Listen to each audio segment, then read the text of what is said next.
ইন্টারপোলের মাধ্যমে বাংলাদেশে ফিরিয়ে এনে তাদের উপরে আদালত কর্তৃক যে সাজা দেয়া হয়েছে সেটা কার্যকর করার চেষ্টা করা হবে। এই মুহূর্তে গোটা দেশে একটি প্রশ্ন সকলেরই মনে উঠছে, তা হচ্ছে বাংলাদেশ কি পারবে শেখ হাসিনাকে ফেরাতে? হাসিনাকে ভারত থেকে ফেরাতে কোন ধরনের আইনি পদক্ষেপে যাচ্ছে বাংলাদেশ?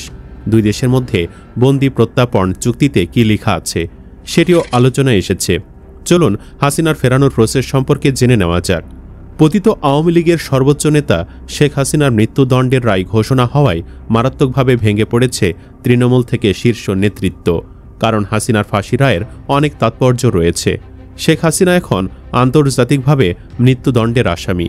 ভারতও স্বস্তিতে থাকবে না হাসিনাকে নিয়ে। শেখ হাসিনা এই রায়ের বিপক্ষে আপিল করতে পারবে না। আন্তর্জাতিক অপরাধ ট্রাইব্যুনালের রায়ের বিপক্ষে আপিল করতে হলে আসামিকে নির্দিষ্ট একটা সময়ের মধ্যে গ্রেফতার হয়ে আত্মসমর্পণ করতে হবে। সময়সীমা 30 দিন। এরপর আপিল করার সুযোগ শেষ হয়ে যাবে। শেখ হাসিনাকে দেশে আনা সম্ভব হলে অথবা সে নিজ ইচ্ছায় দেশে আসলে রাতারাতি ফাঁসি কার্যকর করতে আইনি কোনো বাধা থাকবে না। শেখ মুজিব হত্যা মামলার সাজাপ্রাপ্ত আসামি কলকাতা ফেরত ক্যাপ্টেন মাজেদকে যেভাবে রাতারাতি ফাঁসি কার্যকর করেছিল 2020 সালে, ঠিক তেমনটাই। এই রায়ের মধ্য দিয়ে অফিসিয়ালি শেখ হাসিনা এবং আওয়ামী লীগের পায়ের তলার মাটি সরে গেল।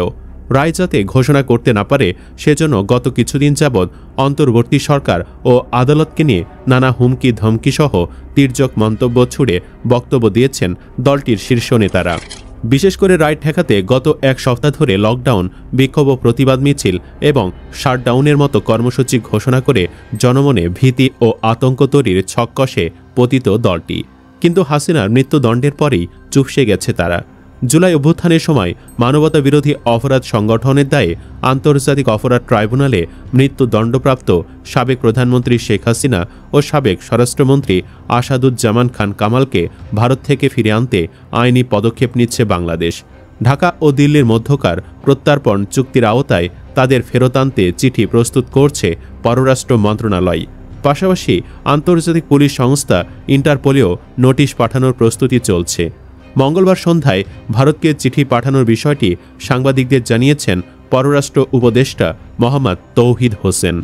বাংলাদেশ ও ভারতের মধ্যে বন্দি বিনিময় সহজ করতে 2013 সালের 28 জানুয়ারি বন্দি প্রত্যার্পণ চুক্তি হয়, যে চুক্তি হাসিনা নিজেই করেছিল তার সুবিধার্থে। এর প্রায় 2.5 বছর পর প্রথম বন্দি হস্তান্তরের ঘটনা জানা যায়। 2015 সালে 24 ঘন্টার ব্যবধানে হস্তান্তর করা হয় অনুপ চেটিয়া ও নূর হোসেনকে। এর প্রায় 1 যুগ পর প্রত্যার্পণ চুক্তি আলোচনা এলে ভারতে আশ্রয় নেওয়া ক্ষমতাচ্যুত প্রধানমন্ত্রী শেখ হাসিনার মৃত্যুদণ্ডের রায় ঘোষণার পর।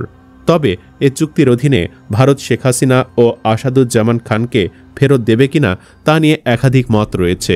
বাংলাদেশ মনে করে ভারত যদি সততার সঙ্গে এই চুক্তিকে দেখে তাহলে ভারত অবশ্যই তাদের ফেরত দিতে বাধ্য।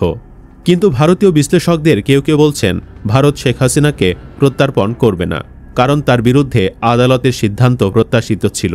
ভারত তার দীর্ঘদিনের মিত্রকে মৃত্যুর মুখে ঠেলে দেবে না, তাতে চুক্তি ভঙ্গ হলেও ভারত সেটি করবে। এজন্য বাংলাদেশ যদি আন্তর্জাতিক আদালতে চায় সেটিরও মুখোমুখি হতে চায় ভারত। তবে দণ্ডাদেশ পাওয়া আসামিদের ফেরত না দিলে দিল্লি কূটনৈতিক টানাপোড়েনে পড়বে বলে মনে করেন কয়েকজন ভারতীয় কূটনীতিক। ঢাকায় পররাষ্ট্র মন্ত্রণালয়ের কয়েকজন কর্মকর্তা জানান, মন্ত্রণালয়ের লিগ্যাল অ্যাফেয়ার্স অনুবিভাগ ভারতের জন্য প্রস্তুত করা নোট ভারবালের আইনি সব দিক চুলচেরা বিশ্লেষণ করেছে। এটি প্রস্তুত করার পর দিল্লির উদ্দেশ্যে পাঠানোর জন্য পররাষ্ট্র উপদেষ্টা ও পররাষ্ট্র সচিবের ছাড়পত্র নেওয়া হয়েছে। এদিকে শেখ হাসিনা ও আসাদুজ্জামান খান কামালকে গ্রেফতারে ইন্টারপোলে নোটিশ পাঠানো হবে বলে জানিয়েছেন prosecutor Gazi M.H. Tamim. Tribunal প্রাঙ্গণে প্রেস ব্রিফিংয়ে সাংবাদিকদের প্রশ্নের জবাবে তিনি এ কথা বলেন। যদিও এর আগে 71-এর মানবতা বিরোধী অপরাধের দায়ে দণ্ড পাওয়া 62 জনকে ইন্টারপোলের মাধ্যমে দেশে ফেরানোর জন্য অনেক চেষ্টা করেও সফল হয়নি তৎকালীন সরকার। গতকাল সাংবাদিকদের এক প্রশ্নের জবাবে প্রসিকিউটর গাজী তামিম বলেন, রায় ঘোষণা 30 দিনের মধ্যে আপিল না করলে দণ্ডপ্রাপ্ত শেখ হাসিনার আপিলের সুযোগ থাকবে না। যদি তারা 30 দিনের মধ্যে আপিল না করেন তাহলে তারা গ্রেফতার হলেই রায় কার্যকর হবে। পলাতক এ 2 আসামির বিরুদ্ধে আগে একটি গ্রেফতারি পরোয়ানা সহ রেড নোটিশ জারির আবেদন করা আছে। এখন গ্রেফতারি পরোয়ানার পরিবর্তে কনভিকশন ওয়ারেন্ট বা সাজার পরোয়ানা দিয়ে ইন্টারপোলে আরেকটি নোটিশ জারির জন্য পররাষ্ট্র মন্ত্রণালয়কে জানানো হবে। মন্ত্রণালয়ের মাধ্যমে তা ইন্টারপোলে যাবে। এ নিয়ে এরই মধ্যে কাজ শুরু করেছে ট্রাইব্যুনালের প্রসিকিউশন বিভাগ। গাজী তামিম বলেন, পুনর্গঠিত আন্তর্জাতিক অপরাধ ট্রাইব্যুনালের প্রথম রায় সোমবার ঘোষিত হয়েছে। এ রায়ের একটি সার্টিফাইড কপি পাবে প্রসিকিউশন। একই সঙ্গে গ্রেফতার হওয়া আসামিও পাবেন। এছাড়া পলাতকরা যদি ৩০ দিনের মধ্যে আত্মসমর্পণ বা গ্রেফতার হন তাহলে তারাও বিনামূল্যে একটি কপি পাবেন। কবে নাগাদ রায়ের কপি পাঠানো হবে এমন প্রশ্নের জবাবে প্রসিকিউটর বলেন, কিছু দাপ্তরিক কার্যক্রম সম্পন্ন হলেই যথাযথ কর্তৃপক্ষের কাছে চলে যাবে। মানবতা বিরোধী অপরাধের মামলার বিচারে ক্ষমতাচ্যুত প্রধানমন্ত্রী শেখ হাসিনা ও সাবেক স্বরাষ্ট্রমন্ত্রী আসাদুজ্জামান খান কামালের মৃত্যু দণ্ডাদেশ হয়েছে। তারা দুজনেই ভারতে আছেন। অপর আসামি রাজশাহীর সাজাপ্রাপ্ত সাবেক আইজিপি চৌধুরী আবদুল্লাহ আল মামুনের ৫ বছর সাজা হয়েছে। আইন অনুযায়ী দণ্ডিত পলাতক ব্যক্তিদের আপিল করার সুযোগ নেই। আপিল করতে হলে ৩০ দিনের মধ্যে তাদের বিচারিক আদালতে আত্মসমর্পণ করতে হবে। তারপরই তাদের পক্ষে আইনজীবী আপিল করতে পারবেন। আর আইনি প্রক্রিয়ার শেষ ধাপ হিসেবে চৌধুরী আবদুল্লাহ আল মামুন রায়ের বিরুদ্ধে আপিল করার সুযোগ পাবেন।